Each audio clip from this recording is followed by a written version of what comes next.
Despite taking a couple of early losses in the SEC, the Florida Gators are still in the conversation for one of the best teams in college basketball. And when looking at what really makes the wheels turn for this team, most people would probably point to the elite perimeter scoring of Walter Clayton, the interior presence of Alex Condon, or maybe even the play of transfer Elijah Martin.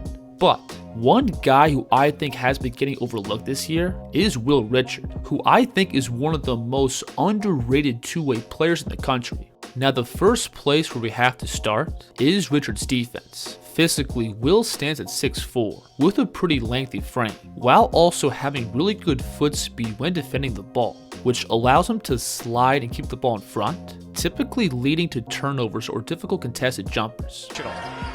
Cortez left it short. And overall, Will's wingspan allows him to make defensive plays in a variety of ways, where he can offer an extra layer of resistance in the paint, extend out and get in passing lanes, as well as wreak havoc at the point of attack. Wichita State here is trying to run a ball screen in the middle of the floor, but watch Richard get low and hound the ball, forcing this point guard to swing it over to the wing. But then Richard is going to switch out and extend up to get a piece of this jumper. Hill blocked by Richard. And that length also makes Richard a monster defender in gap, where he can plug up driving lanes and rack up countless of steals and deflections. We'll see Tennessee's crafty Zakai Ziegler catch and explode through this gap, but Will's going to simply extend across and swipe the ball free. And from my perspective, that was a clean strip. Ziegler had it picked. And Will also has a major defensive impact when defending on the weak side, where again he can surprise the offense with his timing and reach. And this is where Richard's foot speed also plays a huge factor, because that allows him to both sink down and provide extra help, to then scramble out and take away an immediate shot and drive. We'll see him here initially gamble and miss this steal, but watch him organize his feet and dart back out to his man in the corner, forcing this difficult contested pull-up three. Mason step backs, no good. So physically, I think Will checks all the boxes as a perimeter defender. He can both contain and pressure the ball, his length allows him to get in passing lanes and blow up drives, plus his foot speed also makes him very effective in scrambles, being able to run his man off the line, or at least get out to the three and give a shot alternate contest.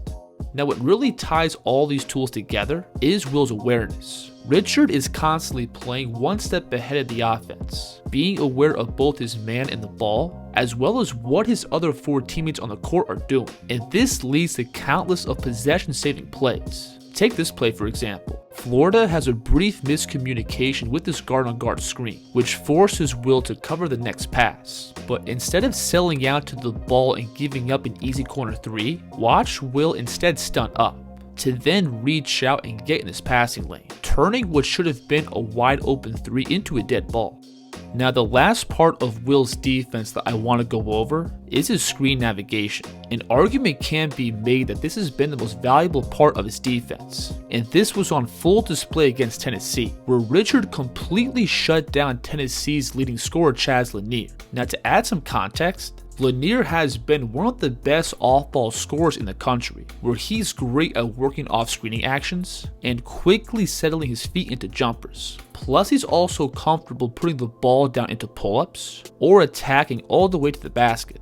Now, there are some more details to Lanier's scoring game, but the point is he's been the biggest driving force of Tennessee's half-court offense, and the foundation for his game lays with his ability to work and create space off the ball. But when jumping to Tennessee's matchup against Florida, Richard completely took Lanier out of the game, where he was able to stay attached on all of Tennessee's pin down and dribble handoffs, giving Lanier absolutely no room on the catch. And even when Lanier was able to get enough space for a jumper, Will always had a hand in his face, so that Tennessee can't get into their defense. When fighting through these picks, Richard is great at playing physical and fighting through contact. Watch him here work around this pin down, then blast over this ball screen, completely eating up this entire possession. And then obviously Will's speed also plays a big factor. Notice on this play how instead of fighting over, Will's going to shoot through this gap and take away this passing angle. And most of these plays don't show up on the stat sheet, but it for sure has a huge impact on winning. Now, when switching over and looking at Richard's offense, he plays the role of a traditional off-ball wing, lots of cutting, spot-up shooting, or attacking rotations off the catch. With the ball, I don't think Will has a super creative or dynamic game off the dribble, but he is extremely explosive with the ball. If he gets any space in front of the rim to charge up, Will's easily got the verticality to play above the basket, and that naturally carries over to his scoring in transition. On the break, Will is an elite play finisher. So far this year, his effective field goal percentage in transition is over 67%, which puts him in the 90th percentile across the country. And a lot of this simply comes down to him leaking out behind the defense and using that explosiveness to elevate into finishes. When going up against length or traffic, Will also has some craft to his finishing game, where he can use reverse layups or play around with different angles, as well as mix up his timing on pickups. We'll see him again here charging towards the basket, and watch him pick up and explode off 2 feet, which allows him to rise up for a vertical finish while the defense is drifting backwards. This move here is pretty tough, where Richard right on the catch is going to take one pound dribble and flow into this spin move, getting to this tough reverse layup. And many of these tools carry over to Will's slashing game in the half court, where again he may not have Kyrie-like handles, but he still has no problem turning the corner off his ball screens and slicing through soft coverages. Plus he can use that dribble to attack into open space. And like we've seen, if Will gets a runway in front of the basket, he's most likely going to punch it on the backline defense. Some of the officials.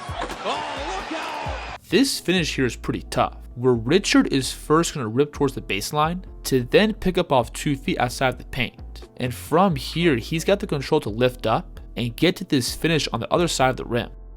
In the half court, Will also brings a ton of value with his outside shooting. And while his numbers this year aren't super high, he still had a couple of big time shooting games this year, which forces the defense to at least step out and respect him on the perimeter. Mechanically, Will checks all the boxes as a shooter, always catches with his feet set, has good hand placement on the ball, and gets the ball from his pocket to set point in one smooth motion. Those swift mechanics give Will a pretty quick trigger off the catch, where he can get his shot off with just a little bit of breathing room. Game as a Gator. Back out to Richard. Off the ball, I also think Will has a pretty good feel of spacing by constantly moving and relocating on the perimeter, creating clear passing windows for his teammates. We'll see the ball here get driven to the block. And notice how Richard on the weak side shifts down towards the corner, creating an angle for this pass. So Will, being a capable outside shooter, naturally pulls heavy closeouts to the perimeter, which then gives Richard the leverage to initiate more drives. Oh, a nice ball. Fake and throws it down. So overall, Richard's offensive game is pretty straightforward. His explosiveness makes him a monster in transition. He's a good spot-up shooter in the half court. Plus he has enough ball skills to attack rotations on the catch. So while Richard may not bring a ton of juice as an all-ball creator or playmaker, I still think his skill set fits perfectly in Florida's offense. Because the thing is, he can be a consistent double-digit scorer without really stopping the ball or taking away usage from Florida's main offensive guys. And when you pair that efficient scoring along with Richard's value on defense, I think a strong case could be made that Will's one of the most impactful two-way players in the country.